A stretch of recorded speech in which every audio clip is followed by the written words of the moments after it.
Hello, मेरा नाम जसवीर सिंह है। आज हम अपनी पहली वाली ही सीरीज़ को कंटिन्यू करेंगे जो कि था profit and loss appropriation account. तो जैसे कि लास्ट क्लास में हमने पढ़ा था profit and loss appropriation account का फॉर्मेट, और उसमें हमने charge against profit, appropriation against profit पढ़ा था।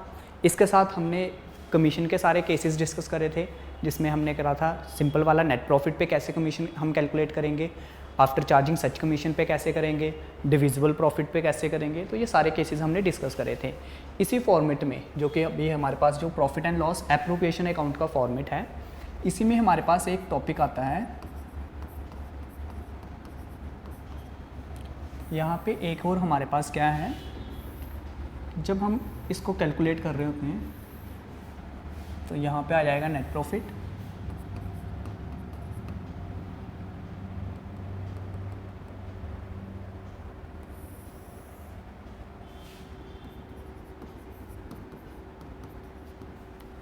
यहाँ पे हमारे पास आ जाता है जनरल रिजर्व, और यहाँ पे हमारे पास एक आता है इंटरेस्ट ऑन कैपिटल, और यहाँ पे हम लिखते हैं बाय इंटरेस्ट ऑन ड्राइंग्स। तो आज का हमारा जो टॉपिक है वो यही है कि हम कैसे इनको कैलकुलेट करेंगे। लास्ट क्लास में हमने सीखा था इसके आगे का, जैसे कि यहाँ पे सैलरीज होती हैं हमारे पास, जैसे ए बी सी 3 पार्टनर हैं, और फिर हमने कमीशन के केसेस सीखे थे। आज हम सीखने जा रहे हैं इस वाले पोर्शन को कि इंटरेस्ट ऑन कैपिटल और इंटरेस्ट ऑन ड्राइंग्स हम कैसे कैलकुलेट करते हैं। बेसिकली जो हमारा टॉपिक है वो है calculation of interest on capital and interest on drawings. हम सिंपली यही बोल सकते हैं कि हम यहाँ पे सीखेंगे कैलकुलेशन ऑफ इंटरेस्ट। तो जितना कि इंटरेस्ट के टॉपिक जो कि हमारे इस बुक में होंगे, जो हमारे मतलब सिलेबस से रिलेटेड है, हम उसी को डिस्कस करेंगे। तो यहाँ पे क्या होता है कि एक हमारे पास सबसे पहला केस क्या आता है इंटरेस्ट ऑन कैपिटल का, कि पहला और सिंपल हमारे पास केस क्या आ जाता है कि जैसे मान लो हमारे पास 3 पार्टनर हैं, ए बी सी, ये 3 पार्टनर हैं। इसमें से कोई पार्टनर हैं वो एक फिक्स्ड अमाउंट रेगुलरली, जैसे पर मंथ पर क्वार्टर के हिसाब से हमारे मतलब बिजनेस में डिपॉजिट करवा रहा है। जैसे मैं बोलूँ कि ये 10,000 पर मंथ के हिसाब से डिपॉजिट करवा रहा है कैपिटल को, या हम बोल सकते हैं कि विड्रॉ करवा रहा है। अब यहाँ पे क्या होता है कि अब सेपरेट लीगल एंटिटी कंसेप्ट है। तो अगर हमारी डीड में लिखा हुआ है कि हमें इंटरेस्ट ऑन कैपिटल देना है या इंटरेस्ट ऑन ड्राइंग्स हमें विड्रॉ करना है, जहाँ मतलब इंटरेस्ट ऑन कैपिटल और इंटरेस्ट ऑन ड्राइंग्स अगर चार्ज होंगे तो हमें इसको कैलकुलेट करना पड़ता है। तो अब कैसे करेंगे कैलकुलेट, जैसे एग्जांपल ले लेते हैं कि जैसे मिस्टर ए ही है, तो ये 10,000 पर मंथ लगाता है। कब लगाता है? हर मंथ के स्टार्ट में। तो हमारे पास फाइनेंशियल ईयर कितना होता है हमारे पास, 1 अप्रैल से लेके 31 मार्च तक का। तो जैसे मान लो अगर इसने सबसे पहले 1 अप्रैल को लगाया 10,000, तो इस पर हमारा इंटरेस्ट बनेगा, वो बनेगा 12 मंथ का। अगर हम ईयर एंड 31 मार्च को देख रहे हैं तो 1 अप्रैल से 31 मार्च तक 12 मंथ का लगेगा। सिमिलरली इसने क्या किया कि अप्रैल के बाद मई आया, तो इसने 1 मई को फिर 10,000 लगा दिया। जहाँ ये ड्राइंग्स के केस में भी सिमिलर रहेगा, ड्राइंग्स के केस में ये विड्रॉ कर रहा होगा। ठीक है, जैसे मान लो उसने पहले महीने में 10,000 विड्रॉ किया, सेकंड महीने में फिर 10,000 विड्रॉ करा, और वैसे ही ये क्या करता है हर महीने के हर मंथ के स्टार्ट में ये क्या करता है, पहली तारीख को 10,000 रुपया विड्रॉ कर लेता है।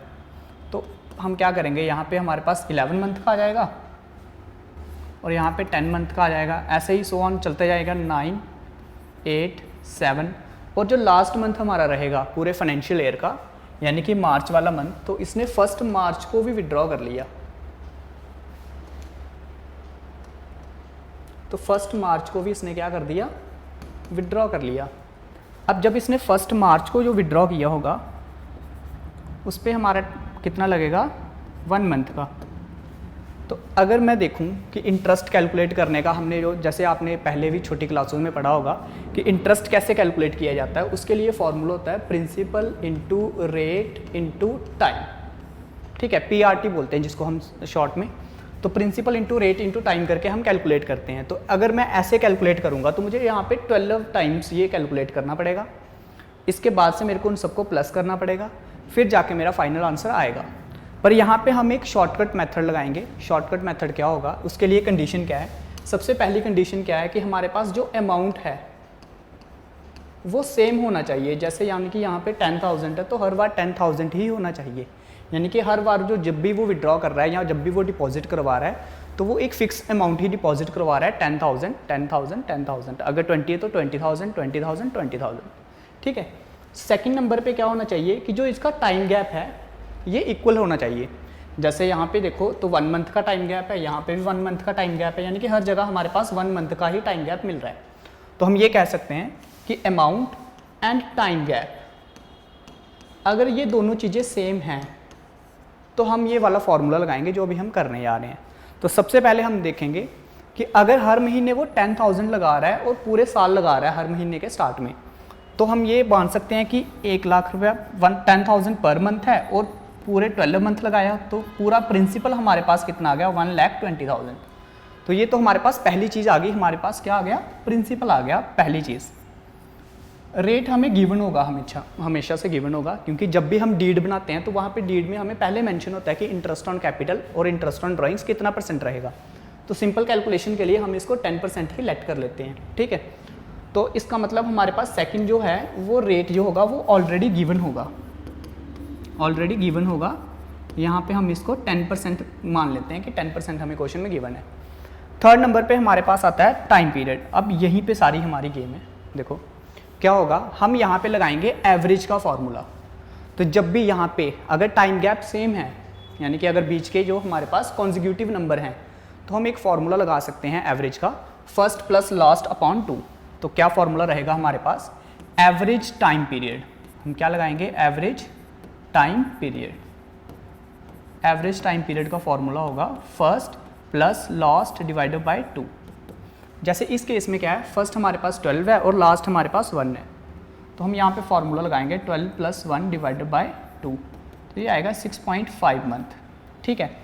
कितना आ गया हमारे पास, 6.5 मंथ। तो अभी तक जो हमने कैलकुलेट किया, सबसे पहले हमने प्रिंसिपल निकाल लिया, रेट ऑलरेडी गिवन है, हमने एक बस एवरेज टाइम पीरियड का फॉर्मूला लगाया। और कब लगेगा, जब हमारे पास amount and time gap same है, तो उस टाइम पे हम क्या करेंगे, एवरेज टाइम पीरियड का फॉर्मूला लगा लेंगे, first plus last divided by 2।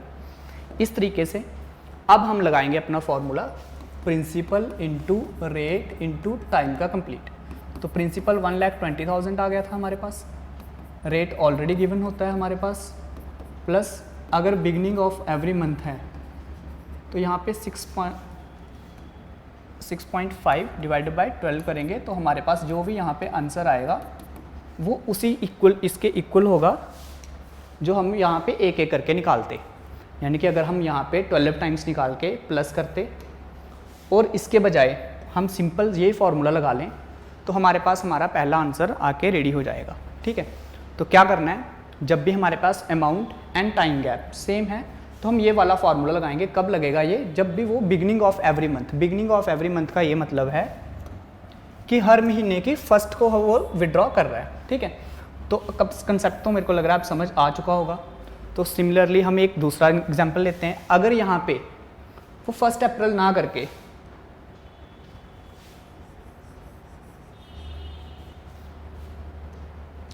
Fifteen April को विड्रॉ करता या 15 अप्रैल को पैसा लगाता, यानी कि इसको हम क्या करेंगे, 15 अप्रैल, अप्रैल के बाद मई आया, 15 मई, उसके बाद जून आया तो 15 जून। सिमिलरली करते करते लास्ट वाला जब आया हमारे पास तो इसने किया 15 मार्च। तो ये वाला जब हम कर रहे थे तब था बिगनिंग ऑफ एवरी मंथ, यानी कि हर मंथ के स्टार्ट में वो पैसा हमारा इंट्रोड्यूस कर रहा है या विड्रॉ कर रहा है। अब इस केस में क्या हो गया, मिड ऑफ एवरी मंथ, यानी 15 हो चाहे 16 हो एक ही बात है, ठीक है। तो अब जब 15 ऑफ एवरी मंथ आ रहा है तो इसका मतलब क्या हुआ कि जो अप्रैल है इसके 15 को वो कर रहा है, तो यानी कि 15 डेज। तो मैं इसको 0.5 मंथ बोल सकता हूँ, है ना, क्योंकि हाफ मंथ है तो 0.5 मंथ बोल सकते हैं इसको। तो इस केस में अगर मैं देखूँ तो 15 अप्रैल से लेके 31 मार्च तक जो कि हमारा फाइनेंशियल ईयर एंड हो रहा है, तो वहाँ तक का ये 11.5 मंथ का बनता है। ऐसे सिमिलरली अगर आप कैलकुलेट करोगे 10.5, 9.5 सो ऑन, अगर 15 मार्च को उसने पैसा विड्रॉ करा है या पैसा इंट्रोड्यूस करा अपना, तो उस पर हमारा लगेगा 0.5। ठीक है, तो सिमिलरली हमारा क्या होगा यहाँ पे, इस केस में क्या होगा, प्रिंसिपल हमारा सेम ही रहेगा। कैसे सेम रहेगा, क्योंकि उसने 12 टाइम्स ही पैसा हमारा इंट्रोड्यूस करा हुआ है, तो वो तो ऐसे ही निकलेगा हमारा प्रिंसिपल 10,000 इंटू 12, 1,20,000। रेट भी सेम रहेगा 10/100। बस टाइम पीरियड के लिए हमारा फॉर्मूला जो होगा वो थोड़ा सा अलग हमें अब टाइम पीरियड गिवन करेगा। कैसे गिवेगा अलग टाइम पीरियड, फॉर्मूला यही है, first plus last divided by 2। तो अगर मैं इस केस में first plus last divided by 2 करूँ तो यहाँ पे कर लेते हैं। तो फर्स्ट हमारे पास है 11.5, लास्ट हमारे पास है 0.5, डिवाइडेड बाई 2 करें तो ये हमारे पास आ जाता है 12 डिवाइडेड बाई 2 जो कि आएगा 6 मंथ। तो इसका मतलब क्या हुआ, यहाँ पे जब हम टाइम पीरियड लगाएंगे तो उसको लगाएंगे 6/12। तो ऐसे करके हमारा इस जो सेकंड वाला केस है इसका भी हमारे पास इंटरेस्ट आ जाएगा। ठीक है, तो पहले वाले केस में हमारे पास कितना आएगा,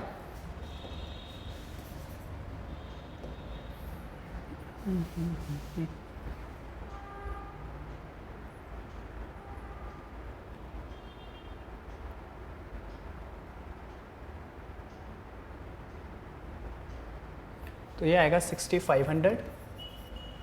और सेकंड वाले केस में हम देखें तो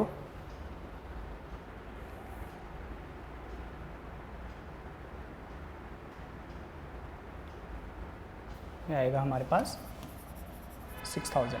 ठीक है, तो इस तरीके से 2 केसेस हमारे पास हो गए। अगर हम थर्ड केस पे चलें तो अब हमारे पास क्या रह गया कि अगर 15 की जगह ये हमारे पास मंथ के एंड में लगा रहा है पैसा, यानी कि 30 अप्रैल। तो अगर ये 30 अप्रैल को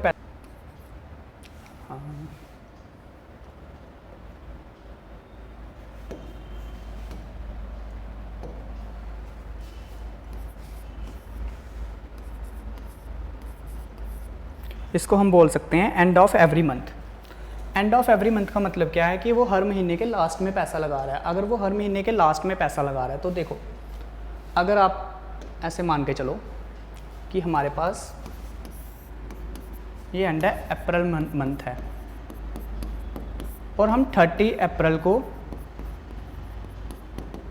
इन्वेस्टमेंट कर रहे हैं, अपनी पैसा लगा रहे हैं या विड्रॉ कर रहे हैं, तो इसमें 30 जो अप्रैल वाला मंथ है वो कवर नहीं होता है। तो इसका मतलब क्या हुआ कि हम अप्रैल मंथ को स्किप कर देंगे। तो जब हम इंटरेस्ट कैलकुलेट करेंगे तो यहाँ पे कितने मंथ का लगेगा, अप्रैल मंथ को हमें स्किप करना पड़ेगा क्योंकि ये लास्ट डे ऑफ अप्रैल है। तो हमारे पास जो इंटरेस्ट लगेगा वो 11 मंथ का लगेगा। ठीक है, वैसे ही अगर मई को करेंगे तो यहाँ पे 10 आ जाएगा, फिर 9 आ जाएगा, सो ऑन करते करते अगर हम लास्ट में देखें तो अब यहाँ पे ये किस मंथ को कर रहा है, हमारे पास किस डेट को कर रहा है, 31 मार्च को। तो अगर हम 31 मार्च को पैसा इन्वेस्ट कर रहे हैं या विड्रॉ कर रहे हैं तो एक दिन के लिए हमें पूरे महीने का इंटरेस्ट तो मिलेगा नहीं। तो इसका मतलब क्या हुआ, यहाँ पे हमें मिलेगा 0 मंथ। ठीक है, तो अब यहाँ पे हम देखें फर्स्ट प्लस लास्ट अपॉन 2 करें तो 11 डिवाइडेड बाई 2 कर लो सिंपली, 5.5 आएगा हमारे पास। ठीक है, तो यहाँ पे क्या निकलेगा हमारा, देखो प्रिंसिपल तो सेम वही रहा है 1,20,000 प्लस रेट भी सेम रहा, पर टाइम पीरियड अब यहाँ पे क्या हो गया 11 प्लस 0 डिवाइड बाई 2 जो कि आता है 5.5 डिवाइड बाई 2। ठीक है, 5.5 भी आएगा। ठीक, तो यहाँ पे टाइम पीरियड कितना आएगा 5.5 डिवाइड बाई 12। इस तरीके से हम इस क्वेश्चन का आंसर निकालेंगे। ठीक है,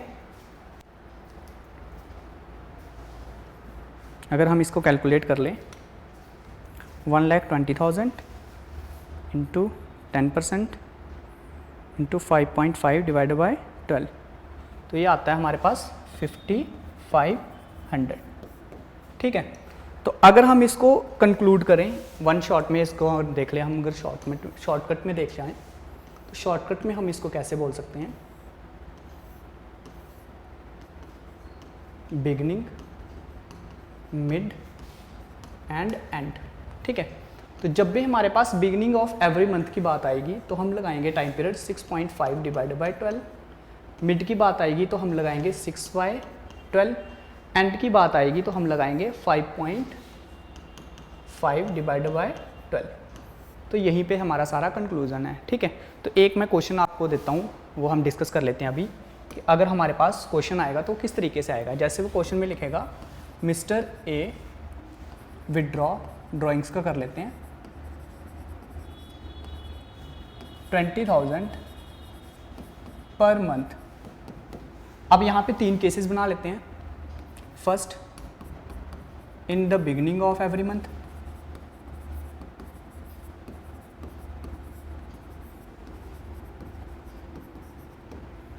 second, in the mid of every month,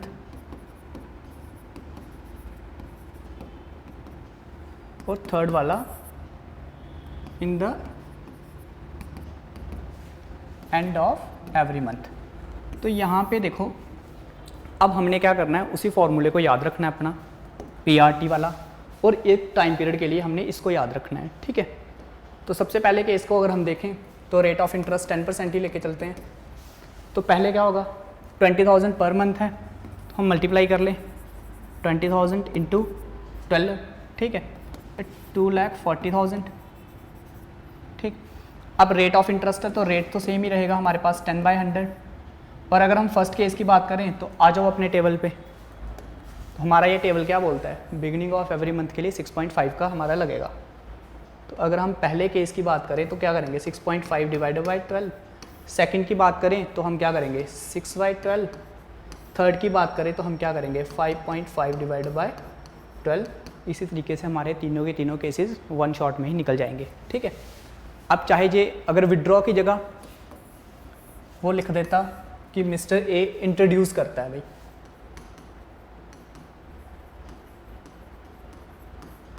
introduce 20,000 per month, ठीक है, एज ए कैपिटल लगा रहा है वो, तो उस केस में क्या करते हैं हम, इंटरेस्ट तो वैसे ही कैलकुलेट होगा, सिर्फ क्या डिफरेंस होगा कि भाई एक में कैपिटल है एक में ड्राइंग्स है, बाकी कैलकुलेशन ऑफ इंटरेस्ट तो सेम ही रहेगी, ठीक है।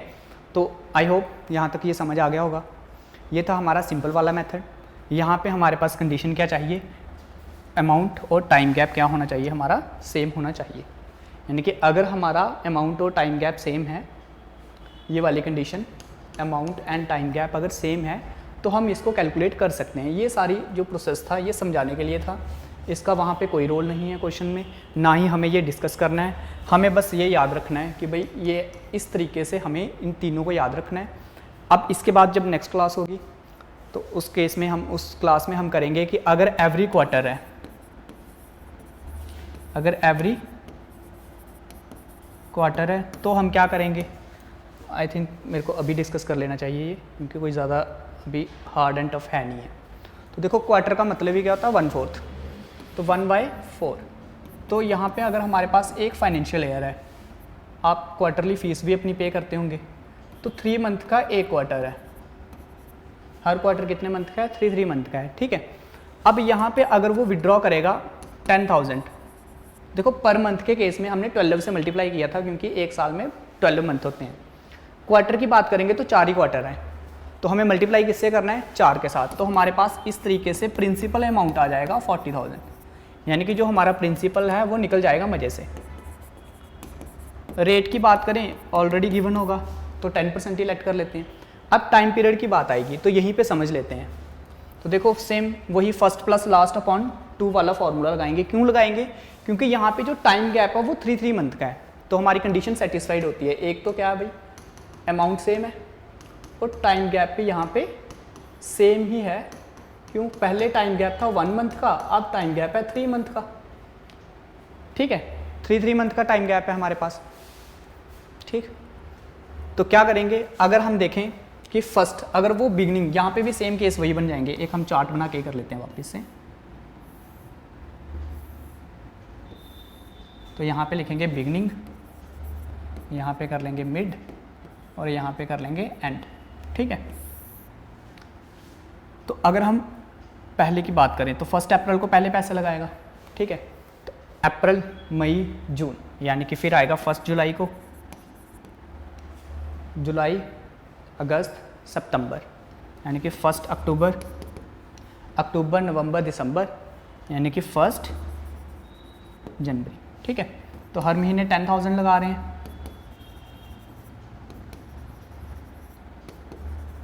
इसका मतलब क्वार्टर तो 4 आ गए, 4 के साथ मल्टीप्लाई किया, प्रिंसिपल अमाउंट आ गया।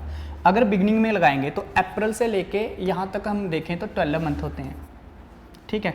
अब बीच के स्किप कर लेते हैं, लास्ट वाले देख लेते हैं। लास्ट क्वार्टर कौन सा है? ये बिगनिंग ऑफ लास्ट क्वार्टर, ठीक है, बिगनिंग ऑफ एवरी क्वार्टर, तो यानी कि लास्ट क्वार्टर का बिगनिंग यहाँ पे है।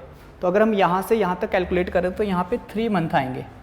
तो अगर हम फॉर्मूला वही लगाएं अपना, फर्स्ट प्लस लास्ट अपॉन 2, तो फर्स्ट कितना है 12, लास्ट कितना है 3, 12 प्लस 3 कितने हो गए हमारे पास 15 डिवाइडेड बाई 2, तो ये आता है 7.5। तो यानी कि टाइम पीरियड कितना आएगा हमारे पास 15 डिवाइडेड बाई 2 इक्वल टू 7.5, ठीक।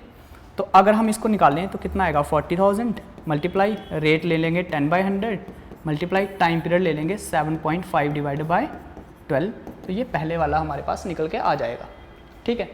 अगर हम सेकंड की बात करें कि मिड ऑफ एवरी क्वार्टर की, तो हमें पता है एक क्वार्टर कितने का है 3 मंथ का, तो 3 मंथ का मिड कितना होगा 1.5 मंथ, यानी कि 1.5 मंथ। तो अगर हम 1.5 मंथ के बाद पैसा लगा रहे हैं, मिड में पैसा लगा रहे हैं, तो यहाँ से लेके यहाँ तक अगर हम कैलकुलेट करें तो कितना होगा भाई, देखो यहाँ से लेके यहाँ तक 12 मंथ है, तो वहाँ से 1.5 माइनस कर दो, 1.5 माइनस करेंगे 1.5, तो यहाँ पे कितना आएगा 10.5 मिड वाले में आएगा, हमारे स्टार्ट वाले में आएगा, ठीक है। और एंड क्वार्टर की बात करें तो लास्ट वाला क्वार्टर ये है 3 मंथ का, तो यहाँ पे भी ये मिड ऑफ एवरी क्वार्टर लगा रहा है तो मिड में लगाएगा पैसा, तो यानी कि लास्ट में कितने बचे हमारे पास 1.5 मंथ, तो इसका मतलब लास्ट में कितना बचा 1.5। तो फिर फॉर्मूला वही लगाएंगे, first plus last divided by 2, तो 10.5 और 1.5 को अगर हम प्लस करें तो ये आता है हमारे पास 12 डिवाइडेड बाई 2 करेंगे तो 6.5 आ जाएगा। तो यानी कि जब हम मिड ऑफ एवरी क्वार्टर की बात करेंगे तो यहाँ पे कितना आ जाएगा हमारे पास, यहाँ पे आया था हमारे पास बिगिनिंग के लिए 7.5, यहाँ पे आ जाएगा 6, बस 6 ही आएगा, 6/12 कर लेंगे, ठीक है। कैसे आएगा देखो 10.5 plus 1.5 divided by 2, 12 divided by 2, तो 6 मंथ का लग जाएगा, क्लियर है। और अगर हम लास्ट की बात करें तो एंड ऑफ एवरी क्वार्टर, तो फर्स्ट क्वार्टर का एंड यहाँ पे हो रहा है, तो अगर वो यहाँ पे पैसा लगाएगा तो यहाँ से लेके यहाँ तक तो 9 मंथ होते हैं, तो हमें पता चल जाएगा कि एंड ऑफ एवरी क्वार्टर में अगर हम पहली बार देखें तो ये इस टाइम पे पैसा लगा रहा है तो 9 मंथ का लगेगा, ठीक है। और अगर एंड ऑफ एवरी क्वार्टर में चल रहा है तो लास्ट बार पैसा यहीं पे लगेगा 31 मार्च को, इसके लिए तो 0 होगा, ठीक है, 0 मंथ का इंटरेस्ट होगा। तो यहाँ पे 9 प्लस 0, तो 9 प्लस 0 डिवाइडेड बाई 2, तो आएगा 4.5, ठीक है। इस तरीके से हमारा तीनों निकल जाएगा। तो अगर हम यहाँ पे इसको पुट कर दें